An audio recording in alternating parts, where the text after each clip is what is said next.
All right, this is the Fantasy Sports Boss. Let's take a look at the state of the running back position through 3 weeks of the 2024 fantasy football season. Make sure you hit that subscribe button if you're new to the channel. The running back position, is kind of has changed in terms of draft strategy over the years. We do know that. I mean, back in the day, it was running back in the first round, running back in the second round, and maybe even one in the third round as well, so you can have a top backup. Now it's really just you take use a hero running back strategy, and then you come back to it later on, or you just go wide receiver heavy early in the draft, which is what I recommend, and then just try to find some slightly undervalued options in like rounds 3, 4, and 5, which to me always seems to work best. And certainly some of the numbers this season bear that out again. But we're going to take a look at that right now.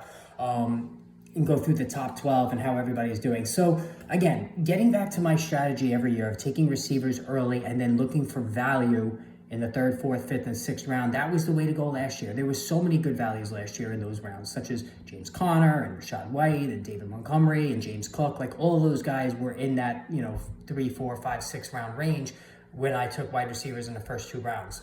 And this season really has been no different. Right now, the running back 1 is Saquon Barkley, all right? So Barkley has gone ballistic with the Eagles. I know myself, I had trepidation on him coming into the season because of the tush push, how many touchdowns would Hurts cost Barkley. They don't throw to their running backs, all that stuff. Now, Barkley only has 10 catches. As far as the running game, the passing game is concerned, he's not heavily involved there, but he's been running like an animal. I mean, this is the best he's looked since he's a rookie. So anybody who took the plunge with Barkley late in the first round and more likely the beginning of the second round has made out big time there. But here's the thing, number 2 right now is Alvin Kamara. So Alvin Kamara, for the second year in a row, went in that round 3, 4 range, and for the second year in a row is supplying major value. And I did tell you, despite the age, to draft him because of his heavy involvement in the passing game. Well, I didn't foresee 285 rushing yards and 4 scores. That has been tremendous for Kamara. Now, he's banged up already. He's 29 years old. He's got a couple of issues going on right now. Did not practice, I believe, Wednesday. So I'm going to have to keep an eye on that. He is an aging back, so as the season goes on, there could be issues that develop. But Kamara has been tremendous, no doubt about it. Running back 3 is Devin Achane, along with Anthony Richardson. He was the guy I said was the biggest boom or bust player this year. While Richardson has gone bust so far, Achane has gone boom. Although, again, he's another guy that never can stay healthy. He's been banged up once already. He fought through it.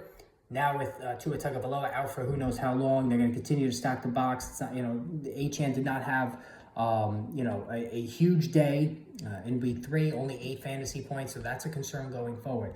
Running back 4, Kyren Williams. So I was all out on Kyren Williams this season. Really thought Blake Corum was going to make inroads by now, but he hasn't. And truth be told, Kyren Williams, 31 points last week. He's had at least 14 in every game. So I'll take the L on that one so far. And at least to this point, he's held up. So kudos there. Breece Hall is the running back 5. So out of the top 3 guys, generally it was Christian McCaffrey, Breece Hall, and Bijan Robinson. Breece Hall is the one that has supplied the best value. All right. McCaffrey's been hurt. Bijan Robinson's numbers are disappointing. So Breece Hall, despite Braylon Allen, and a lot of people say, Braylon Allen, he's eating into his workload. I think this is a good thing because it keeps Breece Hall fresh. The touchdowns have been there. Everything has been there for Breece Hall, other than maybe the rushing average. It's been a little disappointing, but he's getting the work. So Breece Hall has justified his price so far. James Cook, running back 6. The big key with James Cook is that he's gotten the goal line carries, and that has really unleashed his value to the heights. We already know how great of a receiver he is. He's running really well. James Cook, again, like Kamara, was in that round 3, 4 range, has been tremendous. Running back 7 is Derrick Henry. I told you he was going to be right there as a touchdown leader in all of football. He's got 4 already. Monster game last week against Dallas. Derrick Henry still looks great. The guy's a freak. While I don't draft him ever because he doesn't catch passes, that's just me. I never question his talent. So he's been tremendous. All right, running back 8, Zach Charbonnet had a big game last week, and he's been scoring touchdowns, folks. He's got 3 in 2 games, 17 fantasy points last week, 25 last week, 17 the week before. He's running back 8 right now. Now, Kenneth Walker, no stranger to injury. Is he going to come back this week? I don't know. But if you're a Kenneth Walker owner, you have to have Zach Charbonnet. It's as simple as that. Charbonnet's not the best runner, but at least he's catching the ball. He's doing a little bit of everything, and he's scoring. Running back 9 is David Montgomery. So Montgomery's got 3 touchdowns. He's also got 231 rushing yards and 8 catches. So he's a little bit more involved in the passing game. He's outproducing Jahmyr Gibbs. So, at running back 9, David Montgomery has been the better value. And again, you don't have to chase running backs early because Montgomery went in round 3 or 4 as well. He's been tremendous. Another running back 3, 4, 5 guy. Aaron Jones is running back 10. Jones looks great. He absolutely is killing it. He's got 12 catches, 228 rushing yards and a score, 2 scores altogether.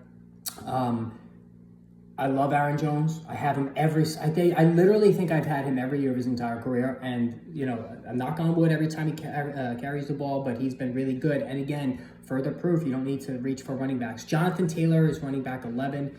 He looks like the old Jonathan Taylor, 261 yards, 3 touchdowns.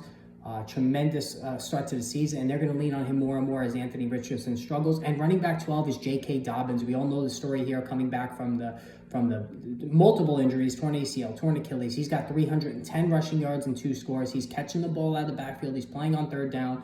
So J.K. Dobbins looks like Jahmyr Gibbs, who's running back 13, and it costs nothing. And how about running back 14 is Jordan Mason? We all know, filling in for Christian McCaffrey, he's been good. And running back 15 is Bijan Robinson. So that shows you how disappointing Bijan Robinson has been. So, again, looking at the position as a whole, so far through 3 weeks, it should reinforce the notion that you do not need to reach for running backs. I know Derrick Henry and Saquon Barkley are having good starts, but Christian McCaffrey's been absent. Bijan Robinson's been disappointing.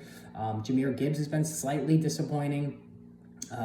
Travis Etienne is really, has not lit the world on fire, whereas Alvin Kamara, James Cook, those guys have been tremendous. And David Montgomery, and they didn't cost too much at the draft. So let me know how you did with your running backs. Post in the comments below, hit that subscribe button, and more videos will be posted soon.